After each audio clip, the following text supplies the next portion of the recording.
7 minutos pasan de las 11 de la mañana. Aquí estamos en el Pase lo que pase con Ernesto Tenenbaum. No hacemos tantas entrevistas últimamente, pero cada tanto nos damos el gusto de charlar con alguien que nos interesa. En este caso, Soledad Vallejos, que tiene un libro, y esta es la excusa, se llama Los Dueños de la Libertad. Su último libro, Think Tanks, Dinero y Batalla Cultural, la estructura oculta del libertarismo en América Latina. Es una periodista muy conocida en nuestro ámbito, ha publicado muchos libros interesantes, entre ellos algunas biografías de escritoras. Hace miles, así. Sí, pero siempre me acuerdo yo de eso, un material interesantísimo. Y bueno, nada, no sé si querés seguir con la presentación vos. Simplemente que uno cuando ve fenómenos como el de Milei, obviamente hay algo que es silvestre, hay algo que enciende, algo que se enciende. Y eso no es conspirativo, es un tipo que dice algo de una manera que expresa lo que la sociedad siente en algún momento. Pero al mismo tiempo ve que hay plata. Es decir, no alrededor de... Olvidemos a Milei de otro lado. Vos ves, por ejemplo, cuando ves a Laje o ves a Nicolás Márquez, ves que están viajando todo el tiempo. Y ves que hay organizaciones que financian, y no estoy diciendo que se hagan ricos, estoy diciendo que hay... No, porque alguien tiene que pagar el pasaje, el alojamiento y la sala donde hablan. Un circuito que también lo hay en otro tipo de organizaciones. Cuando uno piensa, qué sé yo, ¿cómo se llama? La organización que estaba detrás de Lula y de todos los movimientos, el Foro de San Pablo, también es una organización, no es que vos te ponés conspirativo. Lo que pasa es que en este caso no se ve, y cuando vos te pones a ver, es mucho más de lo que parece. Y entonces hay organizaciones muy establecidas, con mucho vínculo entre sí, algunas religiosas, mucha guita. Otras sostenidas por los empresarios. Mucha guita de empresas que de repente están ahí como el campo esperando que algo florezca, sosteniendo a alguna gente. Bien, esa introducción de Ernesto porque tiene mucho que ver con este libro. El libro Los Dueños de la Libertad, de Soledad, se mete a fondo en tratar de entender esas organizaciones, que no es fácil. En ir y hablar con ellos, me interesaba mucho hacerme un mapa de este mundo que es, como decís, una maraña, ¿no? Y todo, cuando lo mirás de golpe, es como un campo inmenso de nombres y de vínculos que no puedes trazar claramente. Y entonces hay que frenar e ir por ahí un poco por sector, que me tomé el tiempo de eso. Eso es lo que te permite un libro, como un tiempo de laburo distinto a la cotidiana, ¿no? A la coyuntura. Y lo que quería era hablar con ellos. Y lo que encontré es que siempre hay un argentino por el mundo haciendo algo. Por ejemplo, existe, seguramente les suena el nombre, algo que se llama Atlas Network. No. Atlas es como una red de redes. No es estrictamente un think tank, sino es una organización que se dio cuenta que había que conectar los puntos, generar un montón de think tanks pequeños, por ejemplo, en Latinoamérica, darles un monto de dinero X, poquito, pero ver bien cómo lo van a usar, planificar las acciones, entrenar cuadros, formar gente, incorporar nuevos y coordinar acciones y know-how. Bueno, y fue haciendo eso de 1980 y pico para acá, y el que logró eso fue un argentino. ¿Quién era quién? Alejandro Chafuen se llama, Chafuen. Es un señor que vive entre Argentina y Estados Unidos, que durante años desarrolló esto en Atlas. Sobre él escribió una carta el fundador original de Atlas, que es el mismo que en 1955, era un británico, Anthony Fisher. Fisher en 1955 tenía ganas de meterse en política para cambiar el mundo, había leído Hayek y había sido piloto en la batalla de Inglaterra. ¿Vieron ese combate de aviones tremendo? Su hermano murió ahí, hay historias increíbles en esto. Entonces Fisher había quedado bastante mal después de la guerra, y cuando empieza a ver el crecimiento de los estados de bienestar, la intervención de los estados para recuperar la economía, la vida social y tal, dice, esto nos va a llevar de vuelta al autoritarismo, hay que evitarlo. Lee Hayek, la versión condensada que publicó Reader's Digest, de Camino de Servidumbre. Hayek en ese momento estaba dando clase... Uno de los referentes de la escuela austríaca. Exacto, ¿no? Eso, sí. Pero además Camino de Servidumbre... el discípulo de Mises, y él estaba en Inglaterra dando clase, investigando y tal, y ahí se hizo amigo de Keynes. Hay otra historia ahí, hay un libro muy lindo de Cristian Ferrer que salió hace poco al respecto. No, decía que Camino de Certidumbre es el libro quizá más anticomunista de Hayek, porque es el tipo que dice cualquier elemento donde el Estado intervenga más de lo que corresponde va a generar una falla de mercado que es reemplazada por otra, que es reemplazada por otra, que lo dice mucho Milei, eso, Sí. y eso termina en el comunismo. Claro, porque tienen la noción de orden espontáneo y mercado desordenado. Claro, entonces el miedo del comunismo por vía del estado de bienestar, en lugar de ver el estado de bienestar como una contención en contra de revoluciones comunistas o las que fueran, lo ven como un paso hacia el comunismo. Es una invasión a la esfera individual y coarta tu libertad como ciudadano. Todo el tiempo están con eso. Entonces Fischer va a ver a Hayek y le dice, yo comparto lo que usted dice, quiero evitar esto, me voy a meter en política, ¿qué le parece? Y Hayek le dice, la política ya fue, olvídate, cuando lo ve es 1946. Olvídate, la política ya fue, lo que hay que hacer es modelar las mentes, hay que crear una nueva cultura, nuevos individuos, un nuevo espíritu, hay que influir en medios, en universidades, etcétera. Entonces Fischer dice, ok, hace fortuna con una granja de pollos, todo otro experimento muy gracioso, y dedica su fortuna a crear el primer think tank británico, IEA, Institute of Economic Affairs, que con las décadas forma a Margaret Thatcher y a los cuadros técnicos del thatcherismo. Mira vos.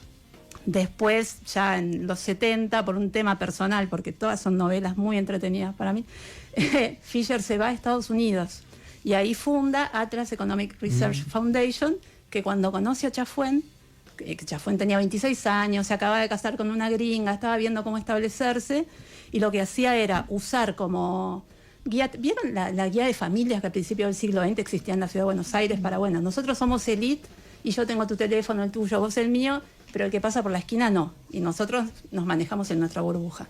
Hay una sociedad que fundó Hayek, que se llama Sociedad Montpellerin, una de economistas muy elitista, y él era el miembro más joven y tenía entonces Alex Chafuen, tenía acceso a los contactos de cada ciudad, y él me decía, donde yo iba, golpeaba la puerta de los socios para tomar un café, para conocernos. Entonces cuando se muda a Estados Unidos, va a Oakland, enfrente de la bahía de San Francisco, y ahí vivían Friedman, un par más, y Fischer. Un par más le dicen. Ahora, todo. Milton Friedman no austríaco, ¿no? No, la Escuela de Chicago. Escuela de Chicago monetarista. Escuela de Chicago, claro. Yo de economía cero. Tuve que aprender a la fuerza porque quería entender la lógica de este mundo. Entonces los otros dos, muy lindo, un café, una coca, su ruta. Lo va a ver a Friedman, todo bien, no hay mucha onda. Y después lo va a ver a Fischer. Fischer lo recibe en una oficina chiquitita, porque en ese momento él no tenía un mango, pero estaba casado con una millonaria que había enviudado, la conoció en la Montpellerin, bla.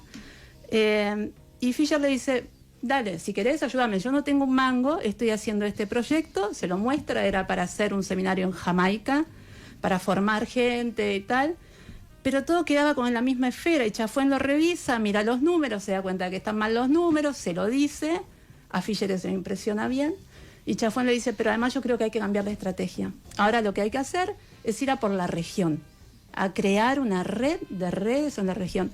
Y ahí Atlas empieza a cambiar la perspectiva. Un par de años después consigue su primer gran fondeo, Lilly Endowment, de la farmacéutica.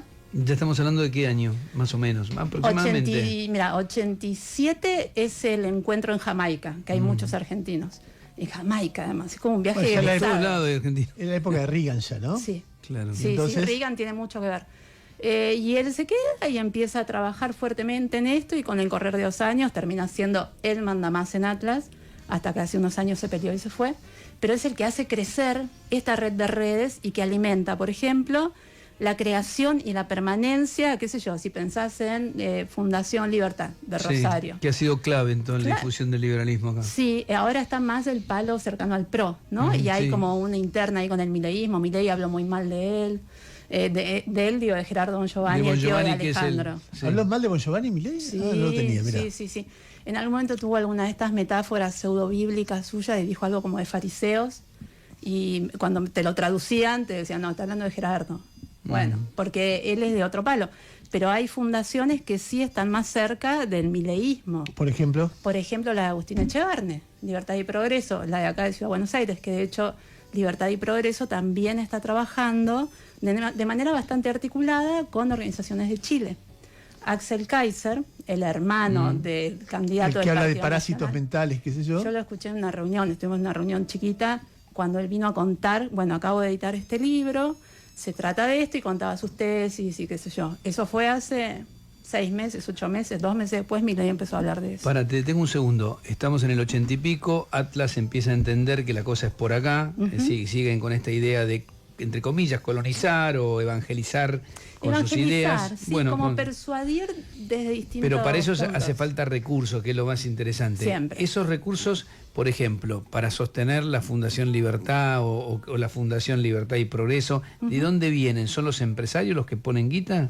A veces son empresarios locales, a veces la fundación es un sello de goma, ¿no? Y sos vos en tu oficina, no sé, me acuerdo, Echevarne en particular es alguien que viene tratando de meterse en política, aunque desprecia la política hace un montón de tiempo. Él lo que quiere es profesionalizarla en un sentido técnico, ¿no? Entonces, inicialmente él empezó a dedicarse a esto con un grupo de amigos. Era como su berretín y algún amigo empresario decía, bueno, dale, yo te banco a la oficina, los fines de semana puedes usar mi oficina para trabajar en esto. Y así. A veces lo que hay son fondeos específicos para proyectos.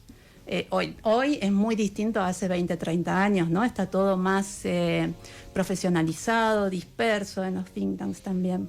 Hay fondeos anuales, hay fondeos por proyecto, a veces hay empresarios locales, a veces hay gente que dona. Esto y no que te hace la dice. Fundación Faro, por ejemplo, que cada 2 por 3 está juntando a los empresarios y le sacan guita. Sí. A su vez ellos se abastecen de qué fondos. ¿Hay en banca esas fundaciones? Faro es muy particular, una porque es reciente, no tiene, en realidad no tiene los nexos que tienen otras con grandes organizaciones. Por ejemplo, en Latinoamérica existe RELIAL, la Red Latinoamericana, Red Liberal de América Latina, ¿no? Que fue creada hace unos 20 años por un costarricense que fue el primer diputado libertario del continente. Pero Faro no entra ahí, porque es muy nueva y está muy pegada a los objetivos electorales.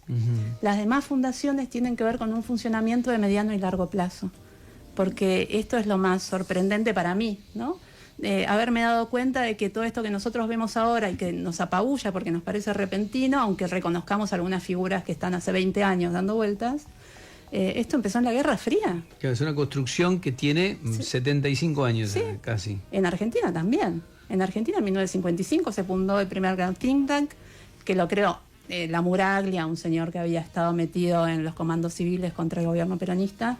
Era uno, otro era Venegas Lynch, padre, o sea, el papá del prócer, el abuelo de Berti, Joaquín. Crearon lo que después se llamó Centro de Estudios sobre la Libertad, que inicialmente incluía la palabra empresa en su nombre, y ellos después lo cambian y lo explican en una carta a una fundación norteamericana con la que laburaban codo a codo, Fundación Libertaria ya en ese momento. Bueno, le tuvimos que cambiar el nombre porque esto de empresa daba a entender que era solo para defender los intereses de los empresarios. Bueno, por ahí sí era un poco eso, pero le cambiaron el nombre, ¿no? Y ahí ya empezaban a laburar la narrativa de libertad asociada a esto, a lo otro. Es un término muy interesante en ese sentido. A ver, ¿pudiste rastrear vínculo de todo esto con poder de los Estados Unidos, poder de grandes empresas? Sí, como claro. que, a ver. Por principio, esta es una disyuntiva, por principio las fundaciones libertarias, las organizaciones libertarias en general, se niegan a aceptar fondos de gobiernos. Eso explica por qué no tienen tanto vínculo, por ejemplo, con las fundaciones europeas, como las alemanas, ¿viste? Que hay mucha llegada acá, no sé, la Eber, la Naumann, etcétera. Esos tienen fondos de gobierno. Los liberales, los libertarios no La tienen. Konrad Adenauer, por ejemplo, ¿no? Por ejemplo, claro, todas estas que están asociadas a partidos políticos, estas que se crearon en la segunda posguerra. Entonces, ahí eso se corta.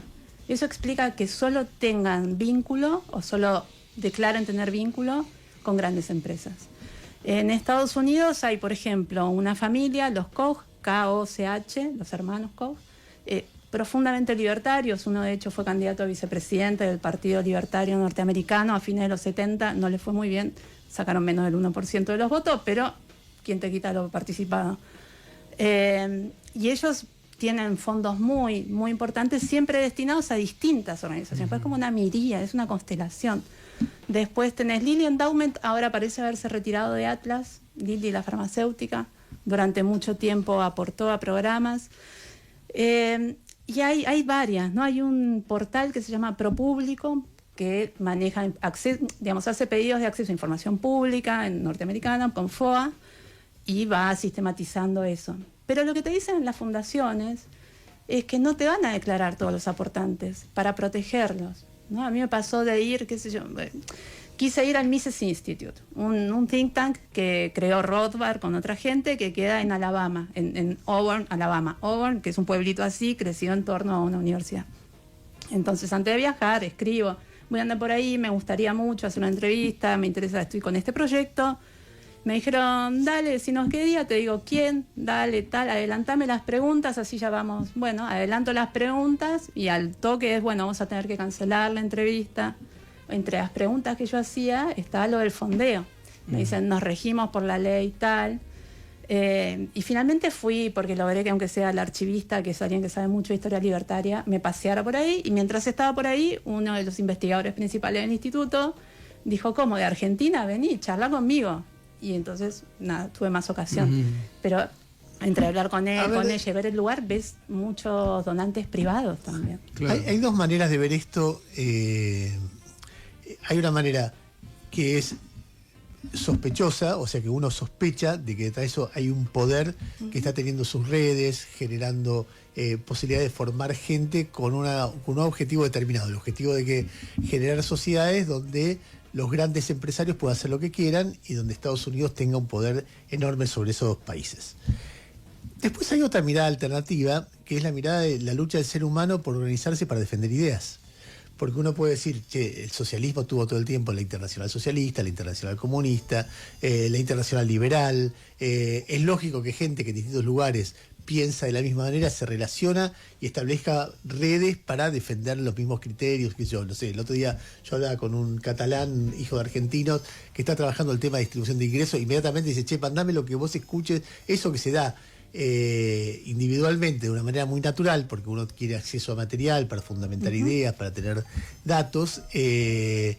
Naturalmente, si uno es un militante, trata de organizarlo entonces, ¿cuánto hay de cada cosa? ¿Cuánto hay de mirada conspirativa sobre esto? Gente poderosa buscando controlar el poder de todo. ¿Y cuánto hay de gente que cree en determinados valores y se relaciona con otros de otros lugares del mundo? Creo que hay de las dos cosas por igual. Porque por un lado son militantes, ¿no? Toda la gente con la que yo he hablado para el libro, que son un montón de acá, de afuera, de la región, porque me interesaba contar que esto es una cuestión de redes transnacionales, no es de un lugar o de otro, sino que se construye en el ida y vuelta permanente, sistemático y con una mirada de apuesta a largo plazo. Eso es lo más sorprendente. No se podría hacer si vos no estuvieras decidido a dedicar tu vida. Es un activismo. Yo he conocido gente que llegó a lo que llaman las ideas o las ideas de la libertad, que no es otra cosa que el libertarismo, a los 17, 18 años, por una razón muy sencilla. Se sentían parias en su mundo social. Y su mundo social, te digo, no sé, uno era alumno del San Andrews, el colegio de Zona Norte, me dice, eran todos socialistas. Otro iba al Nacional Buenos Aires en la década del 70, me contaba que cuando estaba en primer año ya habían terminado o estaban terminando los fundadores de Montoneros y los llevaban a charlas de Mujica. ¿Entendés? Y a él él ya tenía un bichito liberal a los 13 años. Cuando llega a la universidad lo amenazan directamente. En el pizarrón pone el alumno gorila que se cuide, la familia lo manda 6 meses a Suiza para que se deje de joder. Está bien, tienen que tener tu familia la capacidad de mandarte, pero la situación existe. Entonces esta gente, sintiéndose tan parias, empezaron a buscar algo más tiene que haber. Encontraron un libro, escucharon hablar a alguien, le preguntaron, golpearon una puerta y empezaron a circular por ese universo. Esa gente tiene 70 años o más. Claro. Dedicaron su vida a esto, y en algunos casos mudando a su familia, construyendo proyectos enteros. Bueno, ¿cómo no van a poner plata? Quiero preguntar algo. Bueno, ayer lo escuché a Cavallo en Fiel, vos lo pasaste esa parte hoy, donde él dice... La idea libertaria es incorrecta. La idea del anarcolibertarismo es erróneo, es incorrecto, no hay ningún país del mundo en donde se aplique. Digo, esto que es es un hecho. No hay ningún país del mundo donde se aplique. No es opinativo. Como no hay país en el mundo en este momento que uno pueda decir el control de los medios de producción es exitoso, no sé, que es lo que pregonaba el marxismo. Sí. ¿Qué pasa con eso? Digo, ante esa evidencia, porque acá tenés también un montón Es una cuestión de fe, la evidencia no importa. No importa. No importa, porque están construyendo. Hace 5 años hubiéramos dicho, bueno, va a haber un tipo que sale de la tele y de trabajar en una corporación privada y va a decir, quiero destruir el Estado desde dentro, y lo van a votar. No lo hubiéramos dicho, y sin embargo sucedió. Entonces hay mucho de apuesta ahí a, vos no sabés. De hecho, Milei hace 11 años era un desconocido para el mundo de las fundaciones. Milei entró en la librería de Rodolfo Distel, vos lo sabés bien esa historia, que estaba ahí en Salguero en 1800. Rodolfo era alguien que venía de haber trabajado en política en el gobierno de Alfonsín, después se fue al sector privado, emigró, volvió a la Argentina, fue a un evento de la Sociedad Montpellier a hacerle un favor a un amigo vendiéndole libros y terminó enganchado con la editorial española que tiene que ver con Huerta de Soto y con el mentor de Huerta de Soto. Que publica todo lo de Mises, Rothbard. Y es una gran, salvando las mega distancias, hay una empresa de traducción al estilo Victoria Ocampo. Yo quiero que esto entre en circulación acá. ¿Qué tengo que hacer? ¿Poner en juego mi tiempo, mi plata, la de mis amigos? Vamos, lo hago. Voy a traducir esto. Lo traduzco y lo acá. difundo. Bueno, Distel hace esa apuesta en sociedad un poco con España, pero diciendo, yo quiero publicar argentinos, perfecto, por eso en el catálogo de repente entra un montón de argentinos. Y Distel, en esa apuesta que hace, con la familia, la mujer, el hijo, digo, es un proyecto eso, compra una librería, empieza a publicar cosas y un día entra por la puerta Milei. Y Distel se pone a charlar y algo percibe, Milei vuelve al día siguiente, esta historia de calculé cuánta plata para darle comer a los perros, para el taxi, no sé qué, compra y no se soltaron nunca. Milei cada tanto lo menciona en algún discurso. Entonces, esa fue la puerta de entrada al universo de las fundaciones, donde se fue fogueando. A mí me gusta pensarlo en como la historia de Pigmalión, ¿no? Como la de Mi Bella Dama, que vos agarrás una barriobajera y la convertís en una lady capaz de ir a tomar el té con la reina. Bueno, hicieron eso. ¿Con Milei? Sí. Agarraron... Salvando las distancias. No, pero está bien la imagen. Está bien, lo construyeron de alguna manera. Sí, tenían un material más allá de bruto, su propio talento y su claro, su y su inteligencia y sus ganas de saber, ¿no? Y su algo vieron también, ahí. todos juntos, ¿no? Algo vieron. Y los demás, digo, es un universo muy vasto donde hay gente del Opus Dei, gente profundamente atea, gente a la que la religión ni le va ni le viene, pero bueno, dale, vamos a misa una vez cada tanto. Todos ellos empezaron a ver algo en Milei. Dijeron, ahora, puede llegar. ¿eso explica la repercusión mundial que de pronto tiene Milei en muchos lugares donde están estas fundaciones, estos tipos? Bueno, en parte sí. Cuando Milei viaja tanto a Madrid, cuando le dieron el premio Juan de Mariana, que es la fundación que tiene que ver con Huerta de Soto, pero que en realidad preside otro, le veo la cara, pero no me sale el nombre, Jan Vázquez. Jan Vázquez es de Cato. Bueno, otro, Gabriel Calzada. Uno formado en una universidad y que dio clases ahí, español, pero formado en una universidad de Guatemala, que es la Universidad Libertaria de Latinoamérica, la Francisco Marroquín, un universo aparte. Cuando él viaja, va a un evento en el Casino Real de Madrid, que es como que te diga el Club de Progreso, alquilamos el Club de Progreso y hacemos un gran evento, y le dan ese premio, qué sé yo. Y ahí entonces es como una presentación en sociedad también, porque Huerta de Soto lo valida, Calzada lo valida, se vincula también con gente de Vox, con gente de disenso. Cuando vos mirás la lista de premiados de años anteriores, ves un desfile de nombres de gente de think tanks, muchos argentinos también, ¿no? Muy bien, el libro se llama Los Dueños de la Libertad, Soledad Vallejos, una forma más de tratar de entender el periodo que estamos viviendo y el poder el poder y la pasión que hay detrás de todo lo que vivimos, ¿no? ¿Puedo agregar una cosita? Claro. Ayer Bessent estaba circulando en redes. Otra vez empezó a explicar por qué el votante norteamericano debía aceptar que le dieran dinero a un país extranjero, siendo nosotros, ¿no? En esta versión del Sugar Daddy. Entonces dice cosas como, bueno, fíjense el éxito que estamos teniendo porque no lo habíamos logrado con balas, los dólares tienen que ir de la mano de ideas, fíjense que la centroderecha está ganando, taca. El discurso que dio Bessent en ese programa de televisión es calcado de algo que figura en el libro, que fue publicado en 1990 en un libro que se llamó Fighting the War of Ideas in Latinoamérica, peleando la guerra de las ideas en Latinoamérica, y que plantea exactamente eso. Era de una organización que ahora ya no existe, pero que tenía que ver con el mundo de la inteligencia. Por eso están jugando tanto con Milei, ¿no? Por eso te das cuenta que yo lo identifico. Sí. Por eso hay sectores de poder económico tan fuertes en el mundo. Total. Hacen acá un montón de eventos. Sí, no solo los grandes algo... que vemos, eventos chiquitos A mí me han invitado a, bueno, vení pero no lo circules. Y había gente de la inteligencia acá, norteamericana, gente que 2 minutos después era funcionario de Trump, hablaban del peligro chino. A fines del año pasado estaban con esto ya. Es alucinante. Bueno, si quieren profundizar, no se pierdan el libro, lo acaba de publicar Sudamericana, Los Dueños de la Libertad, Soledad Vallejos. Te vamos a volver a invitar seguramente, Por favor, ¿no? a mí me Pues se ha encanta convertido en venir y un hablar. especialista en esto. No hay tanta gente laburando. Es que es muy entretenido y además me gusta, porque yo dialogo con ellos, no se han cerrado y eso es genial para mí.